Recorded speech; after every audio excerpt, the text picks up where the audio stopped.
ये सब आपके इसकी थ्योरी है, वो तो किताब के इसके अंदर है गाइड में। सिर्फ जो है इसके नाम वगैरह जो है, ये नाम वगैरह बंद कर दे। जो फ्रेयॉन है, फ्रेयॉन जो है वो क्या होते हैं हम पढ़ चुके हैं। एल्केन होती है जिसमें जितने कार्बन होते हैं उस कार्बन के दुगने से 2 ज़्यादा क्या होते हैं, हाइड्रोजन होते हैं। ये एल्केन होती है। तो एल्केन के इनको बोलते हैं क्लोरोफ्लोरो व्युत्पन्न। जो एल्केन होती है उस एल्केन के क्लोरोफ्लोरो व्युत्पन्न। ये जो शब्द आपको बार बार सुनने को मिलेगा, व्युत्पन्न, व्युत्पन्न किसके, एल्केन के। तो इस व्युत्पन्न का क्या अर्थ होता है? इस व्युत्पन्न का अर्थ होता है कि एल्केनों के हाइड्रोजन जुड़ के हटके, मतलब, और हाइड्रोजन हटके और क्या जुड़ गई, क्लोरो मीन्स क्या होगा, क्लोरीन, और फ्लोरो मीन्स क्या होगा, यानी कि एल्केन के हाइड्रोजन हटा के और क्लोरीन और फ्लोरीन जब जुड़ जाएगी तो इसको क्या बोलेंगे, क्लोरोफ्लोरो। ठीक है। और फ्रेयॉन जो है इसको क्लोरोफ्लोरो व्युत्पन्न या क्लोरोफ्लोरोकार्बन, क्लोरोफ्लोरोकार्बन की वजह से इसका नाम शॉर्टकट में है CFC। तो ये क्लोरोफ्लोरो, पहले C का मतलब क्लोरो है, फिर दूसरे का फ्लोरो, फिर क्लोरोफ्लोरोकार्बन। अब ये फ्रियॉन कई तरह की होती है लेकिन नाम सबका फ्रियॉन है। तो इन फ्रियॉनों में डिफरेंस करने के लिए फ्रियॉन का जो नाम है, वो जो नाम है, आप ये बात लिख लें कि फ्रियॉन का नाम फ्रियॉन XYZ के रूप में लिखा जाता है। ये बात आप लिख लें, फ्रियॉन का नाम फ्रियॉन।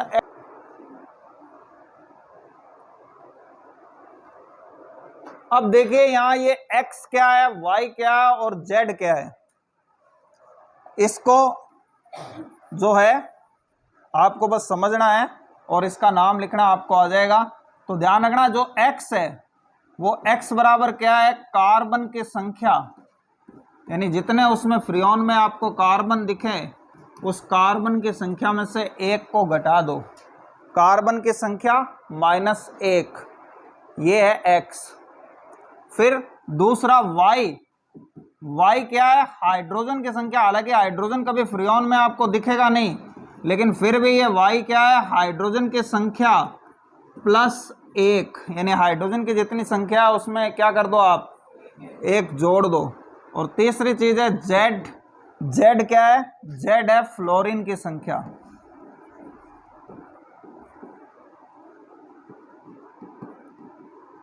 अच्छा, यहाँ एक बात और है कि इसमें क्लोरीन भी है लेकिन इस क्लोरीन का इस नंबरिंग में कोई जिक्र नहीं है। और दूसरी बात है कि इसमें आपको कभी हाइड्रोजन मिलेगा नहीं लेकिन फिर भी हाइड्रोजन का जिक्र है। अब देखिए फ्रियॉन के कुछ फार्मूले होते हैं, जैसे CF2 Cl4, C2F2Cl4, फिर C2F3 Cl3, C2F5 Cl, C2F4 Cl, इसी तरीके से Cl2। तो ये जो है ये फ्रियॉन है, ठीक है ना। और इसी तरह C2F1 और Cl5। अब आप देखें यहाँ पे C2 मीन्स कौन से एल्केन हो गया, एथेन। तो ये एथेन के व्युत्पन्न है, यानी एथेन के सारे हाइड्रोजन हटा के और क्या जोड़ दिया गया है, क्लोरीन और फ्लोरीन। अब आपको ये फार्मूला ध्यान रहना चाहिए कि क्लोरीन और फ्लोरीन टोटल कितनी हो सकती है, जितने हाइड्रोजन हो, क्योंकि हाइड्रोजन को हटा के वो जुड़ी हैं। तो एल्केन में जो 2 नंबर वाली एल्केन होती है, 2 कार्बन वाली एल्केन होती है, उसमें कितने हाइड्रोजन होते हैं, 6।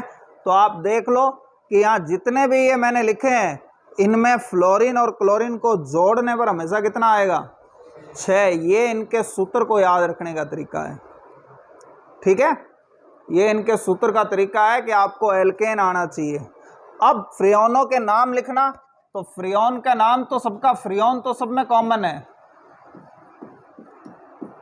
कई बार यहाँ ए की जगह यह भी हो जाता है, तो उच्चारण में कोई फर्क नहीं पड़ता, उच्चारण में वही रहता है। अब देखिए यहाँ कार्बन 2 है, तो 2 में से 1 गया, 1 हाइड्रोजन कभी नहीं होगा आपको।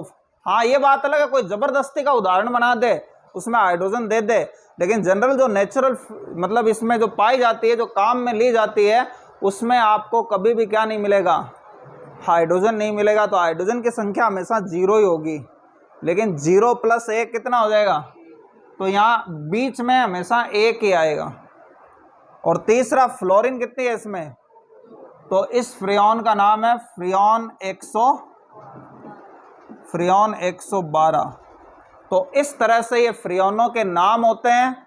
सूत्र आपको पूछे जा सकते हैं, उल्टा भी सूत्र दे दिया ये कौन सी फ्रियोन है, ऑप्शन में उसके नाम होंगे, या नाम दे दिए, ऑप्शन में सूत्र होंगे कि ये कौन सी फ्रियोन है। इस तरीके से आपको बताना है। अब बाकियों के आप खुद लिख लो, बाकी फ्रियोन लिख लो। अब यहाँ कार्बन की संख्या है, ये कितने हैं इसमें कार्बन, ये 2 हैं, तो 2 हैं तो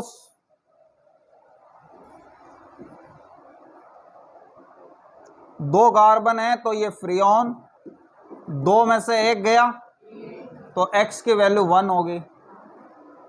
अब यहाँ ये हाइड्रोजन मैंने जैसा कहा है कि नहीं होगी, तो हाइड्रोजन की संख्या हमेशा कितनी, 0 + 1, हाँ, और 1 होगी। ये हाइड्रोजन की संख्या 1 नहीं है, ये y की संख्या 1 है। हाइड्रोजन की संख्या तो हमेशा 0 ही होगी, तो y की वैल्यू क्या होगी, 0 + 1 1, क्योंकि फ्रियोन में कभी हाइड्रोजन होगा नहीं। और एक और है बात मजे की कि इसमें हाइड्रोजन नहीं है, फिर भी हाइड्रोकार्बन है। ध्यान रखना, जो हाइड्रोकार्बन से बनी हुई चीज है, सॉरी हाइड्रोकार्बन का व्युत्पन्न, जो हाइड्रोकार्बन से बनी हुई चीज है, व्युत्पन्न का मतलब क्या है, उससे बना हुआ है। जैसे एल्केनों के व्युत्पन्न क्यों कह रहे हैं इसको, क्योंकि ये एल्केन से बनता है, एल्केन के हाइड्रोजन हटा के। तो जो किसी के हाइड्रोजन हटा के बनता है उसको व्युत्पन्न कहते हैं, डेरिवेटिव्स कहते हैं। अब कार्बन की संख्या 1 हो गई, x की वैल्यू 1 हो गई, क्योंकि कार्बन 2 थे, 2 में से 1 घटाया 1। फिर हाइड्रोजन होता नहीं है तो 0, तो 0 में 1 जोड़ दिया तो 1, तो y की वैल्यू भी 1 हो गई। और उसके बाद फ्लोरीन, फ्लोरीन का ध्यान नहीं रखना, ध्यान रखना फ्लोरीन, फ्लोरीन की संख्या कितनी है, तो ये फ्रियोन कितनी होगी, 113। कर लो। जो 2 कार्बन वाले हैं, अच्छे मिट गया क्या, C2 है, 2 कार्बन वाले फ्रियोन इतने ही होते हैं। इसके बाद 1 कार्बन वाले जो एल्केन है जिसका नाम है मेथेन, उसके भी फ्रियोन होते हैं। अब हम उसको करेंगे।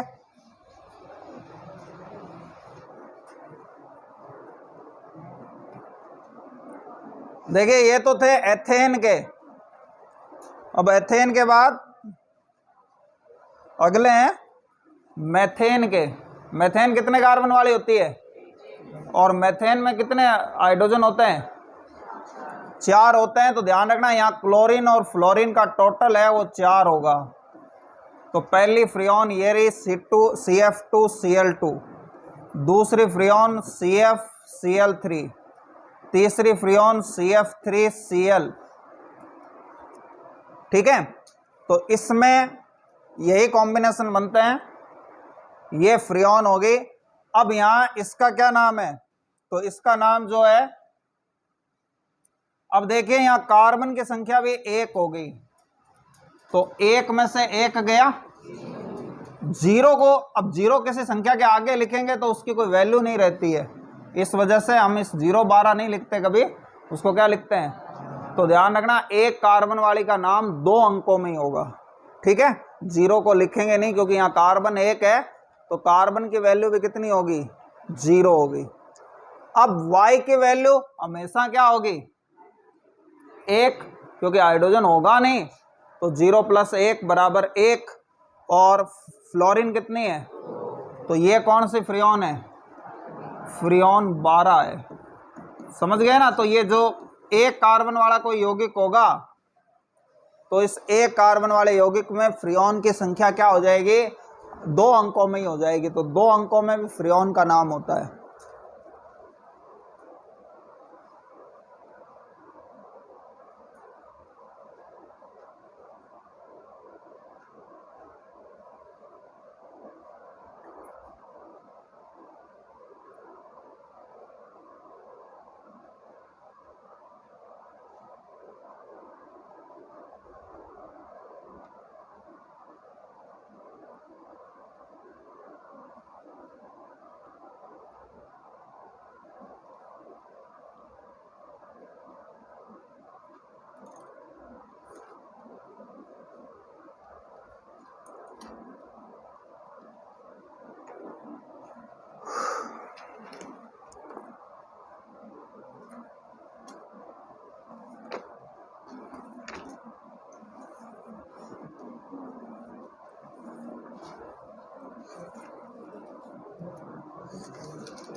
फ्रियोन जो होते हैं बहुत अच्छे कूलिंग एजेंट होते हैं, ठंडा करने वाली गैस है ये। और दूसरी इसकी खासियत है कि ये कभी किसी से क्रिया नहीं करती। यहाँ ज़मीन में जो क्षोभ मंडल है, पृथ्वी जो है, उस पृथ्वी पे ये कभी किसी से कोई क्रिया नहीं करती। इस वजह से फ्रियोन का बड़े पैमानों पे उपयोग ये जो फ्रिज, एसी और वाटर कूलर है इनमें किया जाता है। क्योंकि ये बहुत अक्रिय होती है तो इसको लिक्विड में बदल के इसका उपयोग विलायक के रूप में भी किया जाता है, यानी कि बहुत सारी चीज़ें फ्रियोन में घुल भी जाती है। लेकिन ये फ्रियोन ऊपर जाके वायुमंडल की ओजोन परत को क्या करते हैं, नष्ट करते हैं। ओजोन परत को इन्होंने बहुत ज़्यादा नुकसान पहुंचाया है, तो इस वजह से ये बहुत ज़्यादा नुकसानदायक भी है। ठीक है, तो इस तरह से ये फ्रियोन जो है इसके यूज है फ्रिज, एसी, कूलर वगैरह में, जहाँ भी शीत ठंडा करने के लिए कूलिंग मशीन के रूप में इसका बहुत ही काम की चीज़ है ये। अब इसके बाद में जो फ्रियोन है, इस फ्रियोन के बाद में हम कार्बनिक यौगिक पढ़ रहे हैं, और ये कार्बनिक यौगिक हमारे शरीर का एक महत्वपूर्ण अंग है। और मैंने बताया था कि कार्बन के बहुत सारे ऐसे यौगिक हैं जिनका हमारे दैनिक जीवन में बहुत सारा उपयोग है, इसीलिए इसको हम अलग से पढ़ा, हमने इसको अधातुओं के साथ में नहीं पढ़ा। तो इसमें से सबसे पहला जो है वो है, अब इसके जो दैनिक जीवन में काम आने वाली बहुत सारी चीज़ें हैं, उसमें एक है बहुलक, पॉलीमर। यानी इनके जो पॉलीमर है, बहुलक है, ये बहुलक के रूप में हमारे बहुत काम आती है। अब बहुलक क्या होता है? बहुलक कहते हैं उस चीज को जो बहुत ज्यादा छोटे छोटे अणुओं से मिलकर बनता है, जो यौगिक। ठीक है, यानी कि जो बहुत सारे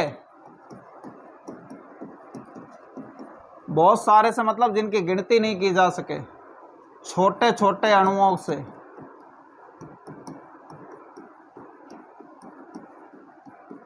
छोटे छोटे अणुओं के मिलने से जो चीज़ बनती है, मिलने से बना अणु या फिर यौगिक क्या कहलाता है?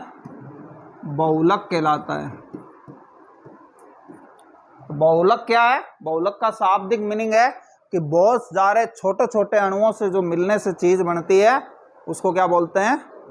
बहुलक बोलते हैं। जैसे कि बूंदी का लड्डू है, वो एक बहुलक है, क्योंकि छोटे छोटे बूंदी के दानों से, बहुत सारे बूंदी के दानों से मिलने से बनता है, वो बहुलक है। अब इसके बाद, इस बहुलक के बाद में दूसरा जो है, ये सब आपके लिखा हुआ है इसमें, इसलिए लिखने की जरूरत नहीं है, एकलक। अब ध्यान रखना, जिन छोटे छोटे अणुओं के मिलने से बहुलक बनता है उनको क्या कहते हैं? उनको एकलक कहते हैं। क्या कहते हैं? एकलक। एकलक जिससे बनता है, यानी कि जो बूंदी है, वो बूंदी क्या होगी? वो एकलक हो गई, और बूंदी का लड्डू है वो क्या हो गया, बहुलक हो गया। तो ये बहुलक जो है कार्बनिक यौगिकों के, ये हमारे दैनिक जीवन में बहुत काम की चीजें हैं, बहुत ज़्यादा काम आते हैं। अब इन बहुलकों में कुछ बहुलक तो प्राकृतिक होते हैं, प्राकृतिक बहुलक। अब सीधी सी बात है कि प्राकृतिक बहुलक कौन से हैं, जो हमें प्रकृति से मिलते हैं। तो प्रकृति से मिलते हैं इन बहुलकों में सबसे पहले हमारे शरीर के हिस्सों की अगर हम बात करें तो हमारे भोजन का प्रमुख अवयव है, इनको कंबाइंड रूप से बोलते हैं कार्बोहाइड्रेट। कार्बोहाइड्रेट बहुत सारे होते हैं। इस कार्बोहाइड्रेट में दो चीजें प्रमुख है, एक तो स्टार्च जो हमारे खाने का प्रमुख अवयव है, पहले भी इसकी बात हो चुकी है, और दूसरा पेड़ पौधे जो हैं, पेड़ पौधे का बहुत सारा हिस्सा बना हुआ होता है, जो लकड़ी होती है पेड़ पौधों की, ऊन होती है, रुई होती है, मतलब कपास जो निकलता है वो बना हुआ होता है सेल्यूलोज का। तो दूसरा है सेल्यूलोज। ये सेल्यूलोज पेड़ पौधों का प्रमुख अवयव है, और स्टार्च हमारे शरीर का प्रमुख अवयव। ध्यान रखना, जो हम रोटी खाते हैं वो स्टार्च होते हैं। हालांकि ये दोनों ही ग्लूकोज के बहुलक हैं। ध्यान रखना, इनका एकलक कौन है, ग्लूकोज। तो ये ग्लूकोज के बहुलक हैं, चाहे स्टार्च हो चाहे सेल्यूलोज हो, दोनों ही ग्लूकोज के बहुलक होते हैं। जब हम खाना खाते हैं, मैंने जैसा कि कहा, स्टार्च के भोजन में क्यों जरूरत है, स्टार्च जाके पाचन होता है और फिर टूट जाता है बहुत सारे ग्लूकोज में, इसलिए धान खाना जरूरी है हमारे लिए। यानी धान जब तक आपके भोजन में नहीं होगा आपका पेट नहीं भरेगा, बाकी दूसरी चीज़ें आप कितनी भी क्यों ना खा लें। तो इस वजह से तो ये प्रकृति में जो मिलते हैं उसमें जो कार्बोहाइड्रेट है, और कार्बोहाइड्रेट बहुत सारे हैं, ठीक है। इसमें एक और जोड़ लें, एक तो स्टार्च है, स्टार्च के अलावा जो है एक होता है ग्लाइकोजन।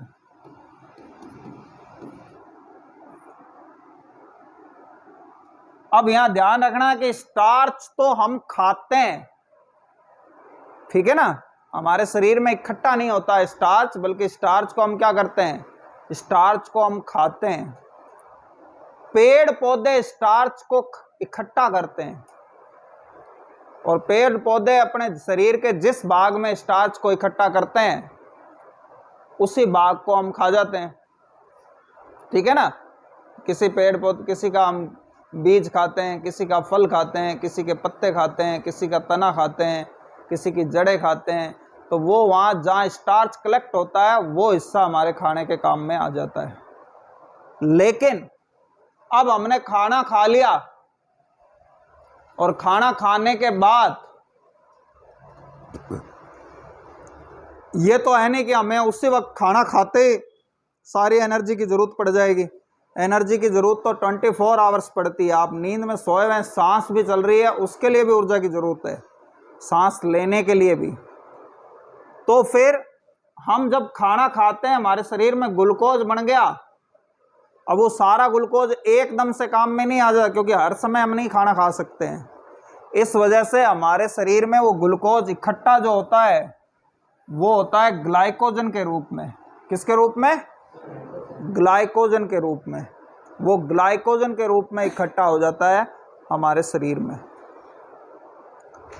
तो ध्यान रखना, हम खुद पेड़ पौधे अपना भोजन स्टार्च के रूप में इकट्ठा करते हैं, और हम किसके रूप में इकट्ठा करते हैं? ग्लाइकोजन के रूप में।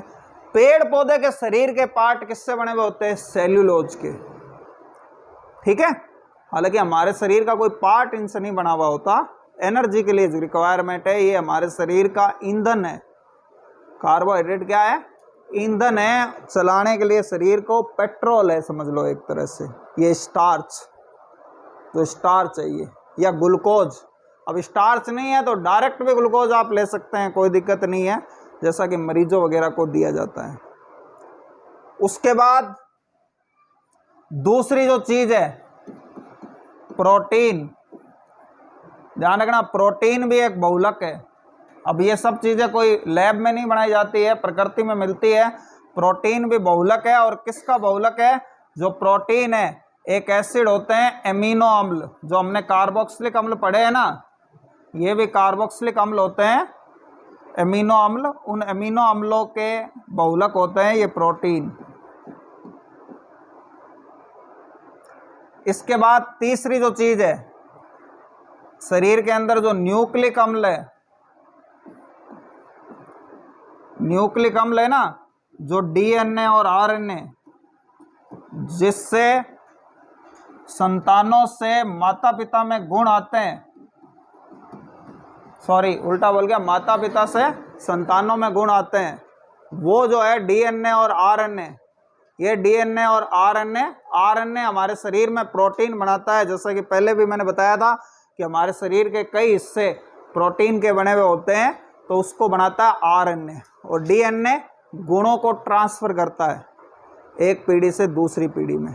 तो ये जो न्यूक्लिक अम्ल है, ये न्यूक्लिक अम्ल भी क्या होते हैं? ये न्यूक्लिक अम्ल भी बहुलक होते हैं। और ये किस चीज के होते हैं? इनके एकलक का नाम है न्यूक्लियोटाइड। तो ये कुल मिला के बात बस ये है कि ये प्रकृति में पाए जाते हैं।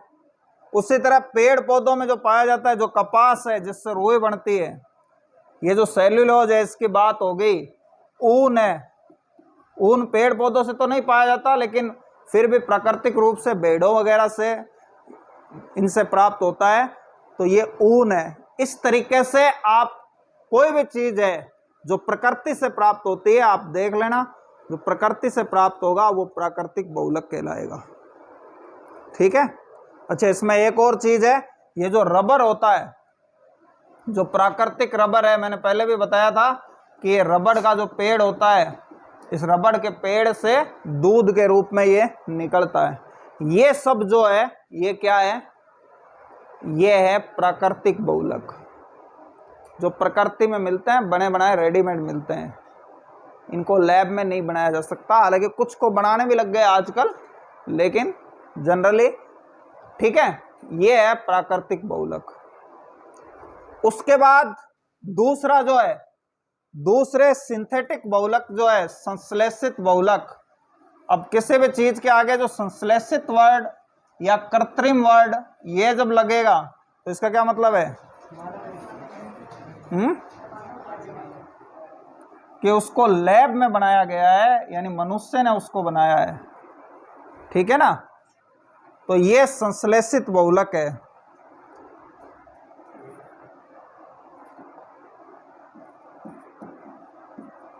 संश्लेषित बहुलक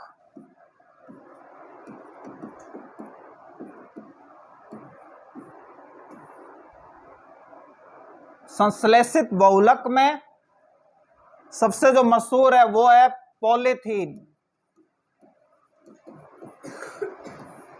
जो पॉलीथीन है, ये जो पॉलीथीन है ये एक बहुलक है, संश्लेषित बहुलक है। अब एक बात ध्यान रखना, जो प्राकृतिक बहुलक है, क्योंकि प्रकृति में बहुत समय पहले से मिलते हैं, तो इनके नामकरण जो नेचुरल थे, जिस समय पहले से कोई रख दिए गए थे, उसके रीजन थे रखने के, उस हिसाब से रख दिए। यानी यहाँ कोई नियम काम में नहीं कर सकता। और फिर वो बरसों से नाम चले आ रहे थे, तो फिर उसको बदला भी नहीं जाता है कि भाई लोगों के मुंह पे अब यही नाम आ गए हैं, इसलिए उसको बदला भी नहीं जाता है। लेकिन ये जो है संश्लेषित बहुलक, अभी के पिछले कुछ सालों में, 30-40 सालों में ही इनका बहुत ज़्यादा विकास हुआ है। तो इनके जो नाम है उसका रीजन है। अब जैसे पॉलीथीन है, अब यहाँ सबसे पहली बात तो आपको क्वेश्चन किया जा सकता है कि निम्न में से संश्लेषित बहुलक कौन सा है? तो आपको ध्यान रहना चाहिए, हाँ ये लैब में बनी हुई चीज है। दूसरा पूछा जा सकता है कि इसका एकलक कौन है? तो ध्यान रखना, ये जो पॉलीथीन है, अब बहुलक कोई भी है, पॉली, ये जो वर्ड है ना इंग्लिश में पॉली, इस पॉली का मतलब है बहुत सारे। और ये जो मर है, ये एक्चुअली मर नहीं होता, मेरोज होता है। तो इस मेरोज का मतलब है पार्ट, यानी ऐसी चीज जिसके बहुत सारे एक जैसे पार्ट हो, जैसे बूंदी के लड्डू के छोटे छोटे वो पार्ट हैं, बूंदी जो है उसकी। तो ये पॉलीथीन जो है ये 2 वर्ड से बना है, आप इस बात को समझ लें ताकि आपको आंसर क्वेश्चन में मिल जाए। जैसे आपको पूछ ले कि पॉलीथीन का एकलक कौन है, तो पॉलीथीन 2 वर्ड से मिलकर बना है, पॉली और एथीन। जो हम एथीन पढ़ चुके हैं ना, C2H4 डबल बॉन्ड वाली, CH2 डबल बॉन्ड CH2, इस CH2 डबल बॉन्ड CH2 यानी एथीन, जो एथीन है एल्कीन, उस एल्कीन से बना है पॉलीथीन। तो उसके नाम के आगे पॉली वर्ड लगा देते हैं। और पॉलीथीन क्या काम आती है आप लोगों को बताने की जरूरत नहीं है, ये आप खुद पढ़ लेना। तो इसका एकलक कौन है, एथीन, और एथीन का बहुलक कौन है, तो एथीन के नाम में पॉली जोड़ दो, पॉलीथीन। उसी तरह एक होती है पॉलीप्रोपीन। अब आपको पूछे पॉलीप्रोपीन, इसका एकलक कौन है, प्रोपीन। ये थोड़ा हार्ड प्लास्टिक होता है जिसमें वजनी चीजों को, जैसे दूध की बोतलें और ये जो कोल्ड ड्रिंक्स की बोतल वगैरह जिन ट्रेस में रखी जाती है, वो वाला जो प्लास्टिक है वो पॉलीप्रोपीन होता है। ध्यान रखना, पॉलीथीन भी एक प्लास्टिक है। प्लास्टिक एक शब्द है जिसका मतलब है कि उस चीज को गर्म करने पर वो पिघल जाएगी, मुलायम हो जाएगी, उसको प्लास्टिक कहते हैं। प्लास्टिक वो नहीं है जिसको हम प्लास्टिक कहते हैं। प्लास्टिक एक साइंटिफिक वर्ड है जिसका मतलब होता है कि भाई जिसको गर्म करने पर वो पिघल जाएगी, मुलायम हो जाएगी, वो प्लास्टिक है। हालांकि हम कुछ ऐसी चीज़ों को भी प्लास्टिक कहते हैं जो प्लास्टिक है नहीं एक्चुअल में। उसी तरह से पॉलीप्रोपीन हो गई। फिर एक आती है पॉलीस्टाइरीन।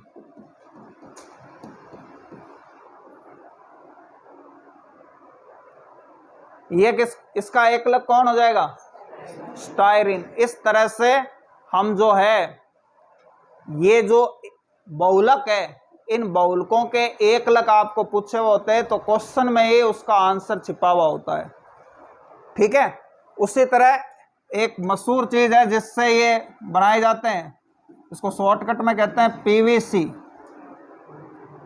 पीवीसी का फुल फॉर्म होता है, पीवीसी के पाइप होते हैं ना, पीवीसी का फुल फॉर्म होता है पॉलीवाइनिल क्लोराइड। ये सब वैसे तो ये मुलायम प्लास्टिक है, बहुत सारे यूज होते हैं इसका, लेकिन सबसे ज़्यादा जो यूज होता है वो इसके पाइप बनाने के यूज में की। उसका कारण है कि ये धूप में खराब नहीं होता। प्लास्टिक जो है, दूसरे प्लास्टिक धूप में सूख जाते हैं, क्रैक हो जाते हैं, लेकिन ये जो प्लास्टिक है पॉलीवाइनिल क्लोराइड है, ये क्रैक नहीं होगा धूप के अंदर, ताप सहने की क्षमता। अब पॉलीवाइनिल क्लोराइड, इसका एकलक कौन होगा, ध्यान रखना ये बात कि इसका फुल फॉर्म नहीं दी हुई होती, आपको पीवीसी दिया हुआ ही मिलेगा। ठीक है। तो ये जो है ये सारे के सारे बहुलक हैं जो लैब में बनाए गए हैं। प्राकृतिक आप याद रख लेना वो थोड़े ही हैं, उसके अलावा जितनी भी चीजें हैं वो संश्लेषित बहुलकों की है जो लैब में बनाए गए हैं, और ऐसे बहुत सारे होते हैं।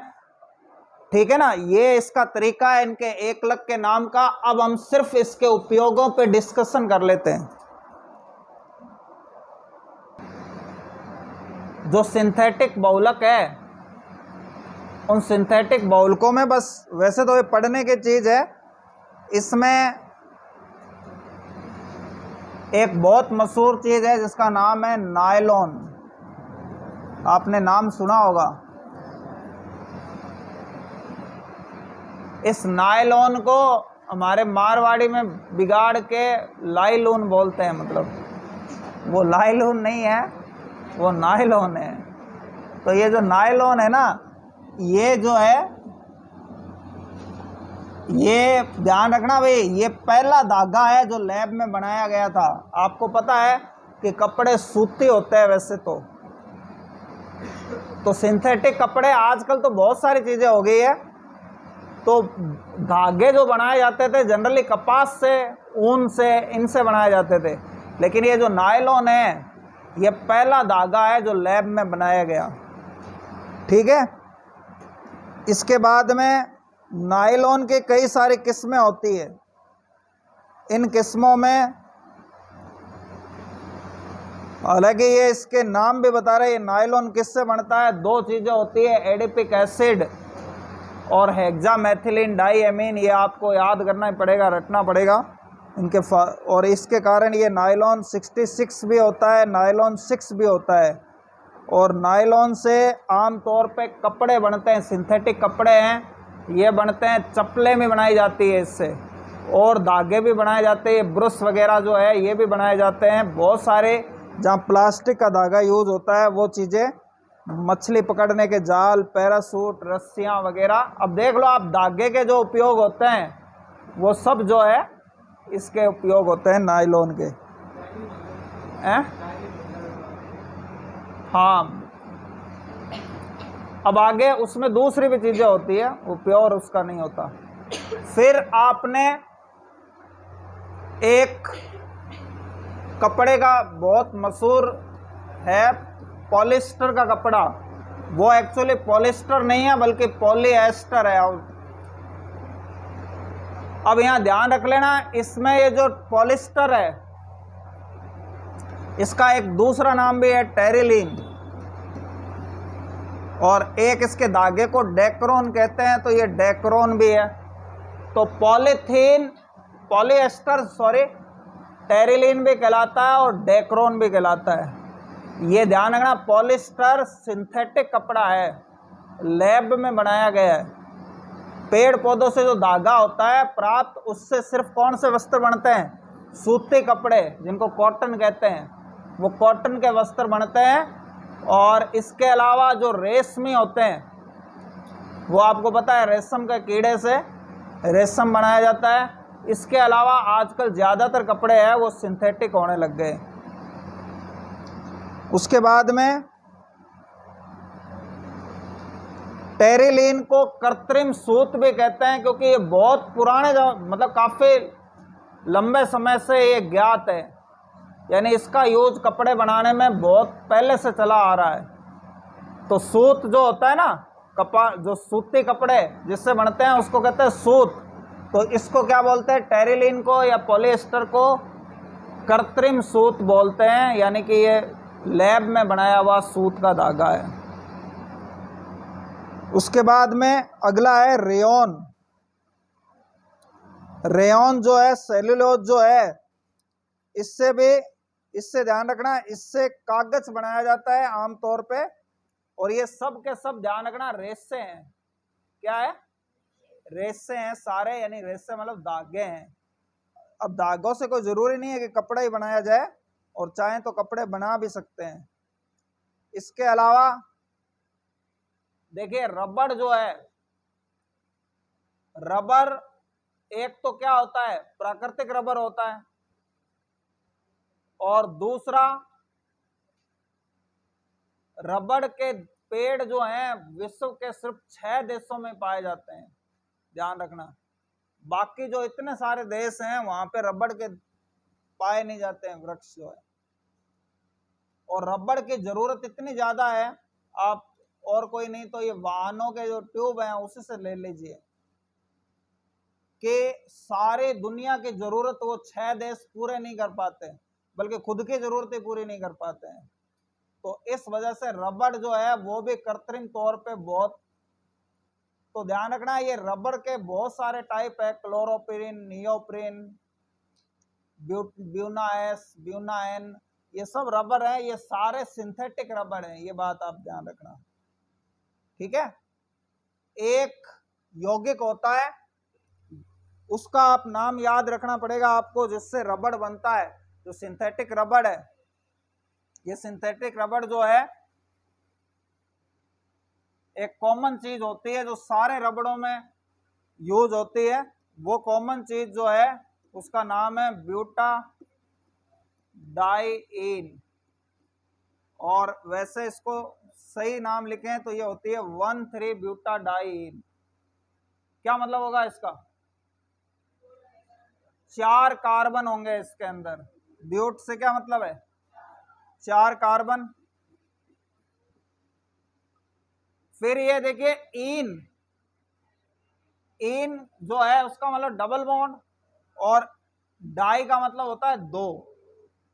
तो इसमें 2 डबल बॉन्ड है, और किस नंबर पे? एक नंबर पे, यानी कि एक तो 1 नंबर कार्बन के बाद, और 2 3, और 1 3 नंबर कार्बन के बाद। ठीक है, अब ये पूरा हो गया। अब इसके हाइड्रोजन, जैसे इस कार्बन ने 2 बंध बनाए तो कितने हाइड्रोजन आ गई यहाँ, और इसने यहाँ कितनी आएगी, और यहाँ, और यहाँ। समझ में आ गया ना? ये है ब्यूटाडाइन। जितने भी सिंथेटिक रबड़ बनते हैं, ये सिंथेटिक रबड़ जो है ये किससे बनते हैं? ब्यूटाडाइन से ही बनते हैं। और ध्यान रखना, ये जो मैंने नाम बताया ना, ब्यूना एस एक रबड़ का टाइप है, ब्यूना एन, ये ब्यूना से मतलब यही है। अब इंग्लिश में क्या होता है, कई बार उच्चारण उल्टे सीधे कर देते हैं, किसी का उच्चारण कुछ भी बोल देते हैं। तो यहां आप समझ लें, या ब्यूटा करना था, इन्होंने ब्यूना कर दिया।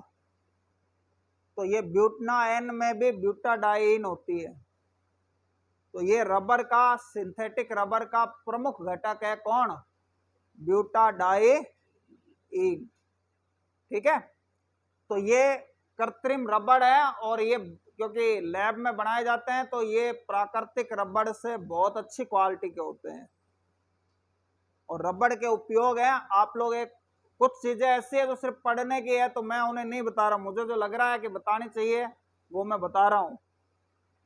बाकी जो पढ़ेंगे, अगर आपको पढ़ते हो और आपको कोई बात समझ में नहीं आती है तो आप कल पूछ सकते हैं नेक्स्ट क्लास में, भी कल हमने जो ये आपने पढ़ाया था इसमें ये लाइन हमें समझ में नहीं आई, आप वो लाइन बोल के बता देना, मैं उसको एक्सप्लेन कर दूंगा।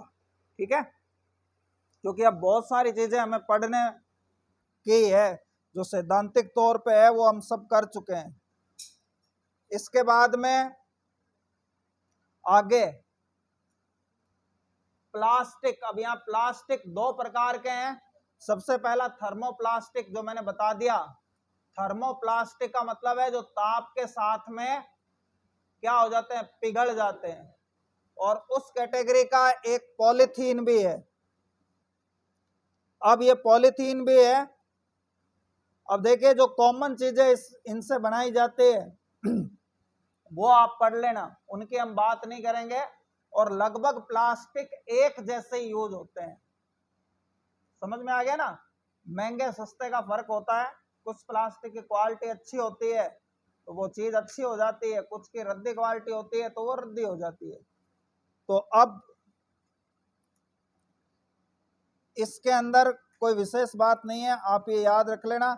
जैसे एक प्लास्टिक का टाइप है ल्यूसाइट या एक्रिलाइट, इससे कॉन्टेक्ट लेंस बनाए जाते हैं। कॉन्टेक्ट लेंस क्या होते हैं? जो लोग चश्मा नहीं लगाना चाहते तो इसके बने बनाए लेंस भी आते हैं, वो आंखों में फिट हो जाते हैं लेंस। तो लेंस फिट हो जाते हैं जिससे चश्मे की जरूरत नहीं रहती है? नहीं, नुकसान तो नहीं करता। और आजकल तो एक ऐसी मतलब टेक्निक आ गई है कि वो मतलब ये जो चश्मे की जरूरत है, ये चश्मे, ये कांच जो है ये थोड़ा घिस जाता है, मतलब हमारे अंदर भी लेंस है। तो आजकल वो लेंस को एक 10 मिनट का ऑपरेशन करते हैं और उससे चश्मा हट जाता है। ठीक है ना? दिल्ली में ऐसा कोई हॉस्पिटल है तो वहां पे ये कि 10 मिनट के अंदर वो बस एक कोई सुई से डालते हैं यहाँ पे, 1 मिनट का दर्द होता है और उसको सेट कर देते हैं, और चश्मा जो है उसको लगाने की जरूरत नहीं होती। चलिए, अब एक ये जो खास बात है ये ध्यान रखना है, इससे ये जो ल्यूसाइट है, इस ल्यूसाइट से कॉन्टेक्ट लेंस बनाए जाते हैं। इसी तरीके से एक प्लास्टिक का एक टाइप है टेफ्लॉन। ये जो टेफ्लॉन है ये टेफ्लॉन एक प्लास्टिक है जिससे ये नॉन स्टिक कुकवेयर बनाए जाते हैं, यानी कि जो चिपकते नहीं है, जिस पे खाना चिपकता नहीं है, वो वाले जो बर्तन होते हैं वो इस टेफ्लॉन से बनाए जाते हैं। ये ऐसा प्लास्टिक होता है कि इसके खाना चिपकता नहीं है, ठीक है ना। लेकिन ये रिसर्च से ये पता चला है कि ये टेफ्लॉन हड्डियों को कमजोर करता है। इसमें बनाया हुआ खाना जो है, रखा हुआ खाना जो है, ये जो अगर इसमें आप बनाओगे तो ये खाने के साथ साथ थोड़ा थोड़ा शरीर में जाता रहता है और फिर हड्डियों को कमजोर करता है। ये इसके नुकसान भी है। अब अगला प्लास्टिक का दूसरा टाइप है। आप देखिए, एक है थर्मोप्लास्टिक। थर्मो मतलब टेम्परेचर, प्लास्टिक मतलब जो टेम्परेचर देने पर मुलायम हो जाए।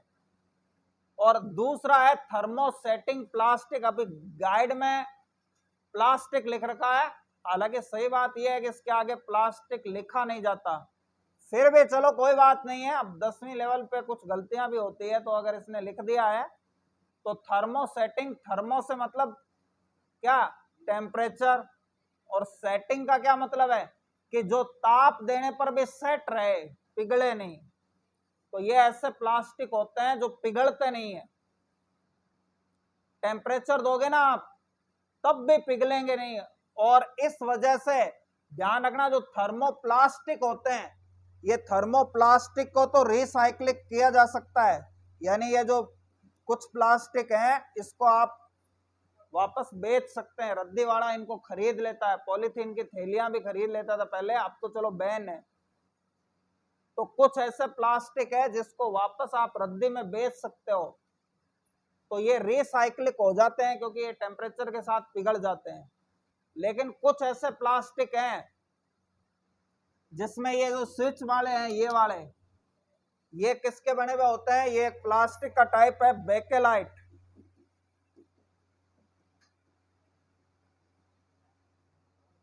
ये आप इसको टेम्परेचर दोगे ये पिघलेगा नहीं, और अगर ज्यादा टेम्परेचर देंगे तो इसमें आग लग जाएगी, और आग लगने पर ये थोड़ा बहुत सिकुड़ जाएगा, पिघलेगा नहीं। ध्यान रखना, पिघलने का मतलब है लिक्विड में बदल जाए।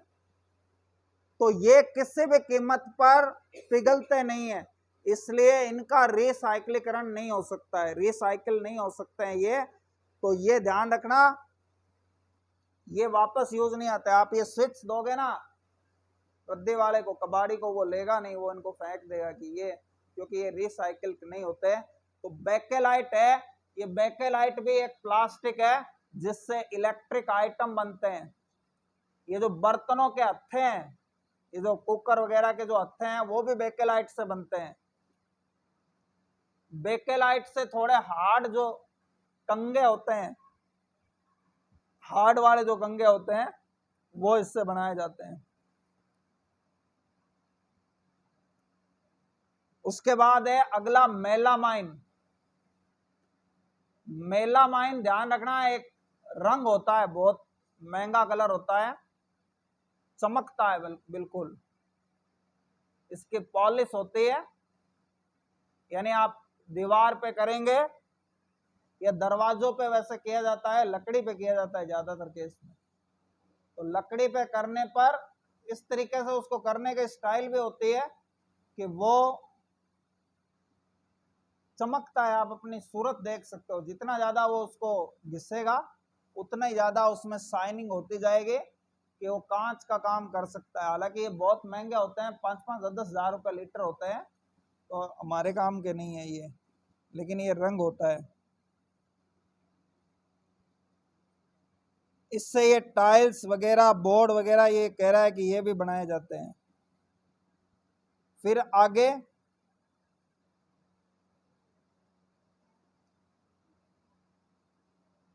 एक प्लास्टिक है केवलर। ये केवलर जो है ये बुलेट प्रूफ जैकेट बनाने में होता है। ये सिर्फ देखिए, ये पढ़ने की चीज है, आपके पास गाइड है तो आप अभी पढ़ लो इसको, जो पूछना है वो पूछ लो।